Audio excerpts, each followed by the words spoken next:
শেখ হাসিনা প্রায় বলে বেড়াতেন এবং শেখ হাসিনার লোকেরা বুদ্ধিজীবীরা একটা বক্তব্য খুব ফেরি করতেন, খুব মার্কেটিং করতেন, সেটা হচ্ছে মুক্তিযুদ্ধের চেতনা।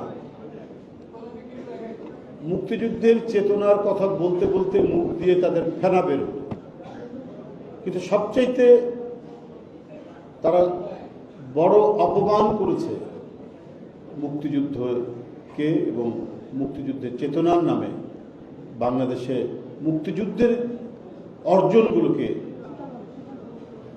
তারা পদদলিত করেছে। ছাত্রদলের জন্মলগ্নে যে নেতৃত্ব ছাত্রদলকে প্রতিষ্ঠিত করতে গিয়ে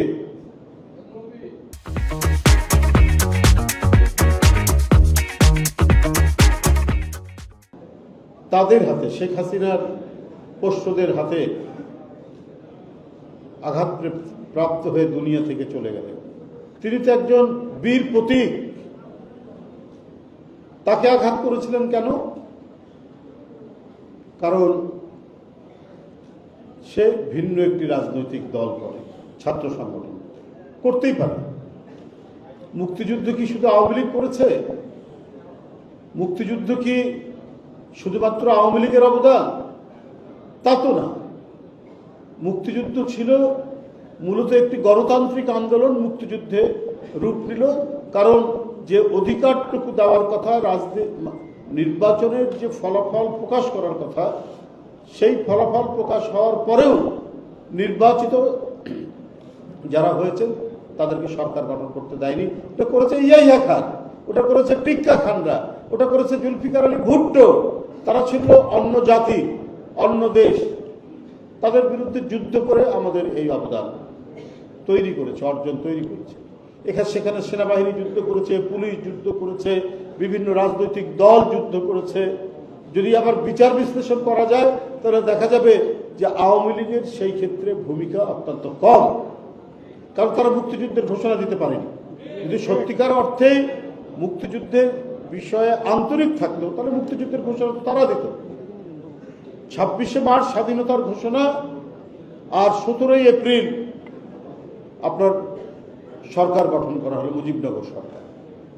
তারপরে তারা সকলেই দ্বিধান্বিত ছিলেন, অস্পষ্ট ছিলেন, কি করবেন কি করবেন না এই ভাবনার মধ্যে ছিল। এই কারণেই ওরা স্বাধীনতা উত্তর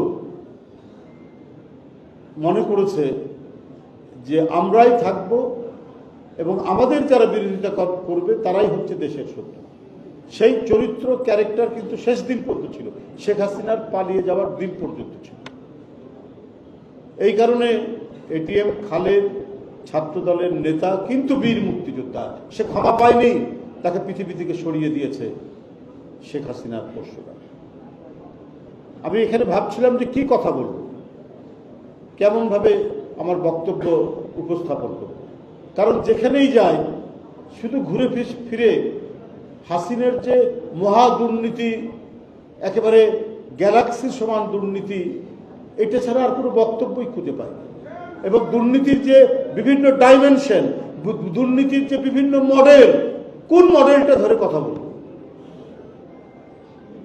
তার ভাগনা ভাগ্নি, ছেলে মেয়ে, কোনটা ধরে কথা বলব? রূপপুর পারমাণবিক প্রকল্প রাশিয়ার সাথে চুক্তি করেছে 500 কোটি টাকা।